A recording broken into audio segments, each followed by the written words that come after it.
1975ஆம் ஆண்டு மே மாதம் 16ஆம் தேதி எவரெஸ்ட் சிகரத்தினை தொட்ட முதல் பெண்மணி என்று ஜூன்கோ தெபீஸ் அறியப்பட்டாள். அப்போது அவளுக்கு வயது 35. ஜப்பானிய பாரம்பரிய குடும்பத்தில் பிறந்தவள். கல்லூரியில் படிக்கும்போதே மலையேற மிகுந்த ஆசை. 1969இல் ஆங்கில இலக்கியம் படித்து கொண்டிருக்கும்போது இமயமலையை பார்க்க ஆசை கொண்டாள். முறையான பயிற்சிக்கு பிறகு நேபாளத்தில் போய் எட்மண்ட் ஹில்லரியும் டென்சிங்கும் போன அதே பாதையில் எவரெஸ்டினை நோக்கி பயணமானாள். எவரெஸ்டில் ஏறியதோடு மட்டும் அவள் நிற்கவில்லை. மந்திர தந்திர கதைகளில் 7 மலைகளை தாண்டி 7 கடல் தாண்டி என்று வரும். அதே போல் நிஜமாகவே 7 மலைகள் இருக்கிறது.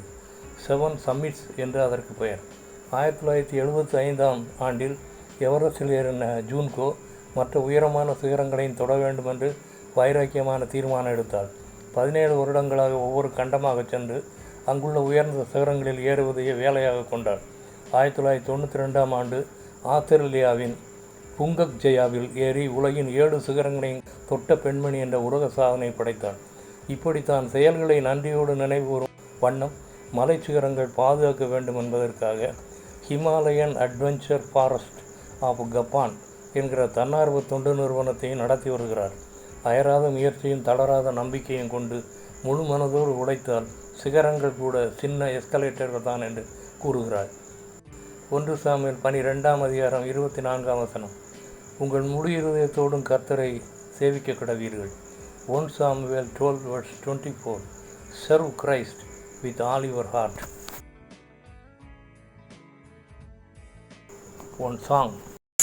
முழு இதயத்தோடு உம்மை துதிப்பேன் உன்னதமானவரே, அதிசயங்களெல்லாம் எடுத்துரைப்பேன் அதிசயமானவரே, உன்னதமானவரே, என் உறைவிடம் நீர்தானே, உயர்த்துகிறேன் வாழ்த்துகிறேன் வணங்குகிறேன் உம்மை போற்றுகிறேன் முழு இதயத்தோடு உம்மை துதிப்பேன் முழு இதயத்தோடு உம்மை துதிப்பேன் உன்னதமானவரே, என் உறைவிடம் நீர்தானே, உயர்த்துகிறேன் வாழ்த்துகிறேன் வணங்குகிறேன் உம்மை போற்றுகிறேன் முழு இதயத்தோடு உம்மை துதிப்பேன் முழு இதயத்தோடு உம்மை துதிப்பேன்.